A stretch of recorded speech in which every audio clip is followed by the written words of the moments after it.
కట్టాలి, లేకపోతే ఇల్లు అమ్మేయాలి, రోడ్డు మీద రావాలి.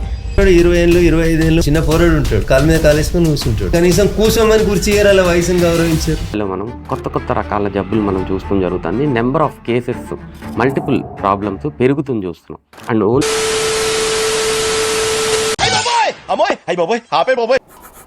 మీరు పాడ్కాస్ట్లు వినడం ఆపేయాలి. This is DSSR Anirudh, working as a senior analyst in an investment banking firm, trying to get 1% better every day.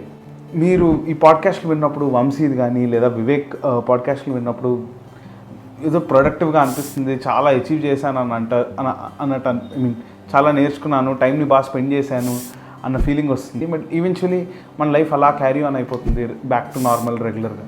ఊరికే అలా ఇన్ఫర్మేషన్ కలెక్ట్ చేయడం అనేది మీకు జస్ట్ ఒక ఇల్యూజన్ ఇస్తుంది, నేను ఏదో ప్రొడక్టివ్గా చేస్తున్నాను, ఏదో నేర్చుకుంటున్నాను అని. బట్ ఇన్ రియాలిటీ మీరు ఏమీ నేర్చుకోవట్లేదు, మీరు ఏమీ ఇంప్లిమెంట్ చేయట్లేదు. కునాల్ షా గారు, మనం క్రెడ్ యాప్ వాడతాం కదా, తన ఫౌండర్ ఏమన్నారో తెలుసా? ఒక పాడ్కాస్ట్లోనే తాగక ముందు 30 చెప్తా, తాగినాక 90 చెప్తా, నేను నెక్స్ట్ డే పొద్దుగాల మర్చిపోతా, అసలు నాతో పెట్టుకోకుర్రి. కి a man is just a collection of 5 is an average of the last 5 reels he has watched అని అన్నారు. మనం జస్ట్ మాట్లాడడానికి చాలా స్మార్ట్గా సౌండ్ చేయడానికి ఇది ఉపయోగపడతాయి, కానీ వీఆర్ నాట్ యూజింగ్ ఎనీథింగ్ వీటి నుంచి నేర్చుకొని.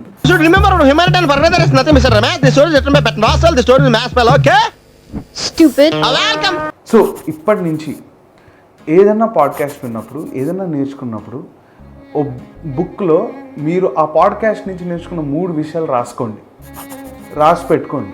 అది డే టు డే ఇంప్లిమెంట్ చేయడానికి ట్రై చేయండి. అట్లీస్ట్ ఒక పాడ్కాస్ట్ నుంచి 3 విషయాలు పిక్ చేస్తే మన టైం, మనం ఇన్వెస్ట్ చేసిన టైం, మనం దాని నుంచి సంథింగ్ మీనింగ్ఫుల్ నేర్చుకున్నట్టు. మీకు ఒకవేళ బుక్లో రాయడం చాలా బద్ధకం, నాకు కుదరదు హడావిడిలో అంటే, మీ ఫోన్లో నోట్స్ యాప్ ఉంటుంది కదా, దాంట్లో తీసి 3 పాయింట్లు రాసుకోండి. విన్న ప్రతి పాడ్కాస్ట్ నుంచి, ఇన్వెస్ట్ చేసిన టైం నుంచి try to get some return out of it.